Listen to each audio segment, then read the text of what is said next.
नमस्कार। आप सभी को राधे राधे। अमृत अंश में आप सभी का एक बार फिर से स्वागत है। आज मैं आप सभी को जया एकादशी की कथा सुनाने जा रही हूँ। कृपया कथा को पूरा जरूर सुने।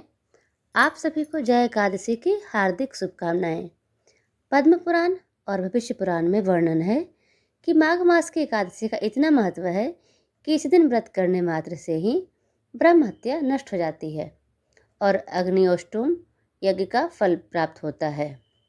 माघे शांति त्रियोगना अर्थात शास्त्रों में ऐसा वर्णन भी आता है कि ब्रह्मा विष्णु महेश तीनों की साधना का यह पर्व है।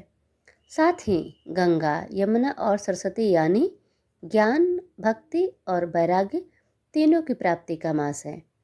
इसमें एकादशी व्रत अनंत पुण्य की प्राप्ति का मार्ग है। माघ मास शुक्ल एकादशी तिथि को जया एकादशी का व्रत रखा जाता है। इस साल यह व्रत 8 फरवरी को रखा जाएगा। ऐसी मान्यता है कि जया एकादशी के दिन श्री हरि विष्णु की विधिवत पूजा से पिशाच योनि का भय खत्म हो जाता है। साथ ही ब्रह्म हत्या के पाप से भी मुक्ति मिल जाती है। जया एकादशी पर व्रत पूजन से मोक्ष की प्राप्ति भी हो जाती है। माघ शुक्ल एकादशी तिथि 7 फरवरी को रात 9:26 से शुरू होगी और 8 फरवरी को रात 8:15 पर इसका समापन होगा।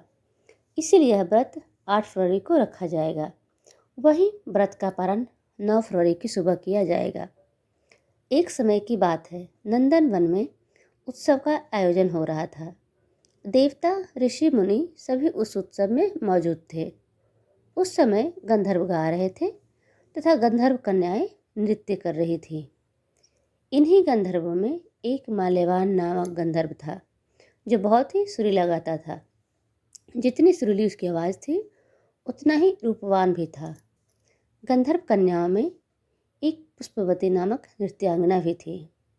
पुष्पवती नामक गंधर्व कन्या ने माल्यवान नामक गंधर्व को देखते ही उस पर आसक्त हो गई तथा अपने हाव भाव से उसे रिझाने का प्रयास करने लगी। माल्यवान भी उस पुष्पवती पर आसक्त होकर अपने गायन का सुरताल भूल गया। इससे संगीत की लय टूट गई और संगीत का सारा आनंद बिगड़ गया।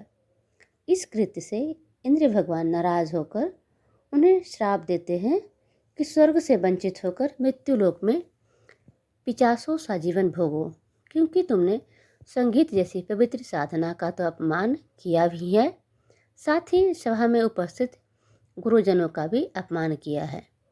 इंद्र भगवान के श्राप के प्रभाव से दोनों पृथ्वी पर हिमालय पर्वत के जंगल में पिशाची जीवन व्यतीत करने लगे।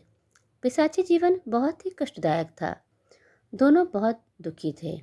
एक बार माघ के शुक्ल पक्ष की जया एकादशी के दिन संयोगवश दोनों ने कुछ भी भोजन नहीं किया और न ही कोई पाप कर्म किया। उस दिन मात्र फल फूल खाकर ही पूरा दिन व्यतीत किया। भूख से व्याकुल तथा ठंड के कारण बड़े ही दुख के साथ पीपल वृक्ष के नीचे इन दोनों ने एक दूसरे से सटकर बड़ी कठिनतापूर्वक पूरी रात काटी।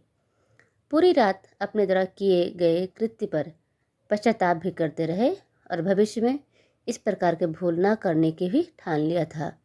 सुबह होते ही दोनों की मृत्यु हो गई। अनजाने में ही सही उन्होंने एकादशी का उपवास किया था। भगवान के नाम का जागरण भी हो चुका था।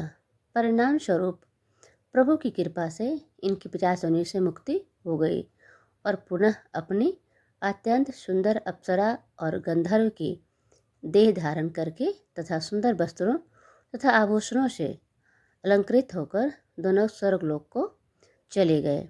देवराज इंद्र उन्हें स्वर्ग में देखकर आश्चर्यचकित हुए और पूछा कि वह श्राप से कैसे मुक्त हुए। तब उन्होंने बताया कि भगवान विष्णु की उन पर कृपा हुई। हमसे अनजाने में माघ शुक्ल एकादशी यानी जय एकादशी का उपवास हो गया, जिसके प्रताप से भगवान विष्णु ने हमें पिशाची जीवन से मुक्त किया। कुछ इस तरह से जय एकादशी का व्रत करने से भक्त को पूर्व में किए गए पाप कर्मों से भी मुक्ति मिल जाती है। आप सभी का बहुत बहुत धन्यवाद।